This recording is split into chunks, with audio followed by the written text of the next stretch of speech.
Ayan. Good morning sa inyo. Kaway-kaway na lang sa mga nakaka-relate nito. Oh. Wala na, feel ko lang talagang na-miss ko lang talaga yung paliligo sa labas ng bahay. Gaya ng mga bata pa kami. Gaya ng dalaga pa ako. Okay, ito nyo, nasa labas ng bahay maligo. Hindi naman ibig sabihin na wala akong banyo. Na-miss ko lang talaga siya. Yung paliligo sa bahay, na nakadamit. Ayan, oh.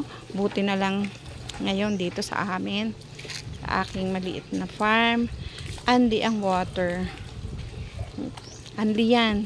Free flowing yan. Kaya kahit maghapon kang maligo, okay na okay. Sa init ng panahon, ito talaga yung na-miss ko. Kaya ako napauwi dito. Ay, yan yung paliligo na ganyan. Nakikita nyo yan. Sarap talaga. Actually, galing na ako sa dagat niya. Naligo kami sa dagat ni tatay at nanay ko. So, parang sabi ko mas masarap maligo sa labas ng bahay kaysa sa banyo. Yan. Ayun, yung pinuntahan ko na yun. Yung source ng water. Then, mga gripo nakakonect doon sa source ng water na yun. Kasi continuous ang water doon. Ano lang yun, container lang yun ng Orocan.